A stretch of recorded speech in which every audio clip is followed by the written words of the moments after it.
హరిత తెలంగాణ లక్ష్యంగా పనిచేస్తున్నామని అన్నారు ముఖ్యమంత్రి రేవంత్ రెడ్డి.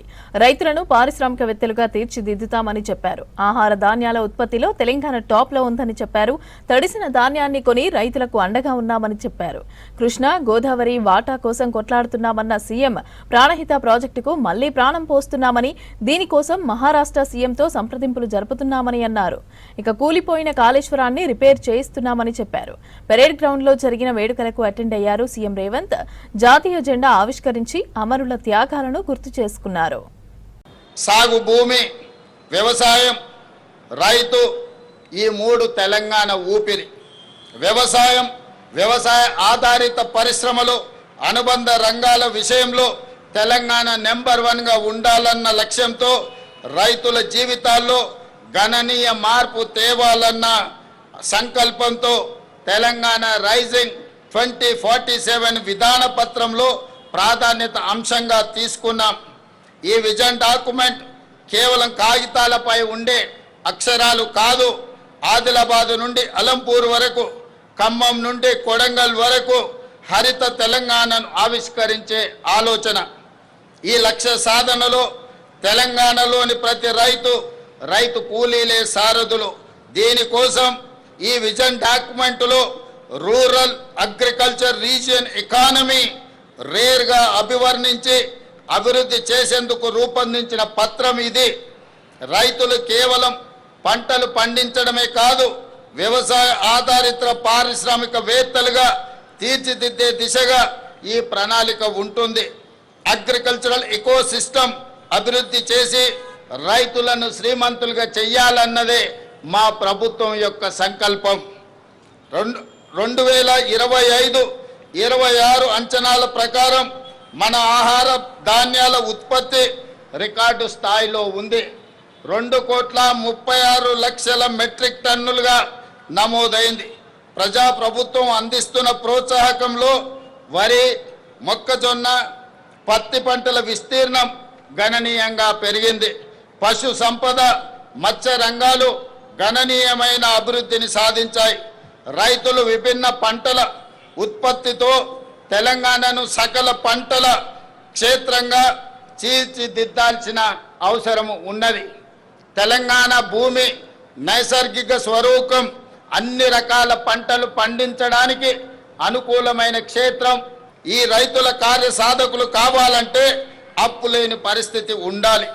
అందుకే రైతుల నెత్తిపై ఉన్న అప్పుల భారాన్ని తగ్గించే ఉద్దేశంతో ఒకేసారి 2 లక్షల వరకు పంట రుణాల మాఫీ చేశాం. 20,616 కోట్ల రూపాయలు రైతు ఖాతాలో వేసి 25 లక్షల పైగా రైతు కుటుంబాలను రుణ విముక్తులను చేశాం. వ్యవసాయానికి ఉచిత విద్యుత్తును కొనసాగిస్తూనే విద్యుత్ పంపు సెట్లకు సౌరశక్తితో నడిచే పంపు సెట్లను ఏర్పాటు చేస్తున్నాం. తద్వారా అదనంగా ఉత్పత్తి అయ్యే విద్యుత్తును గ్రిడ్కు అందించి రైతులకు అదనపు ఆదాయం వచ్చేలా ప్రయత్నం చేస్తున్నాం.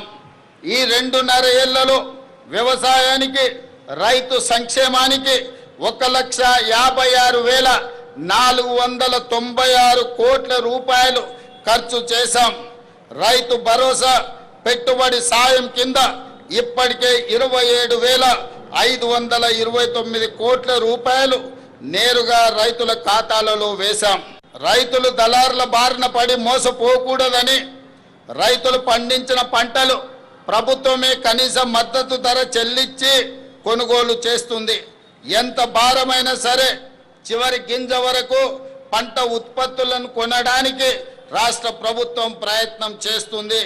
మేము అధికారం చేపట్టిన తర్వాత ఇప్పటి వరకు 2.5 ఏళ్లలో ధాన్యం కొనుగోళ్లకు 82,840 కోట్ల రూపాయలను ఇప్పటి వరకు రైతాంగానికి చెల్లించినాం. ఈ యాసంగి సీజన్లో రాష్ట్రమంతటా 8,575 కొనుగోలు కేంద్రాల ద్వారా చురుగ్గా ధాన్య సేకరణ జరుగుతుంది. ఇప్పటి వరకు 63,65,000 మెట్రిక్ టన్నుల ధాన్యాన్ని కొనుగోలు చేయడం జరిగింది.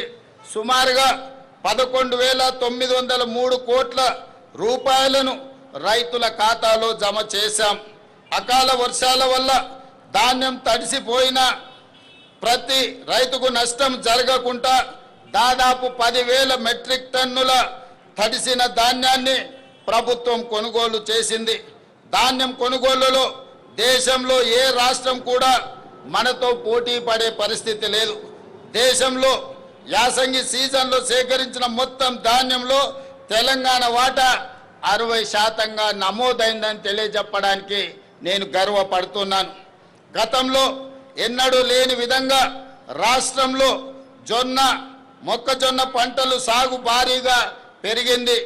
ఈ యాసంగిలో సుమారు 16 లక్షల ఎకరాల్లో మొక్కజొన్న, 4 లక్షల ఎకరాల్లో జొన్న సాగు చేసి తెలంగాణ రైతులు కొత్త చరిత్రను సృష్టించారు.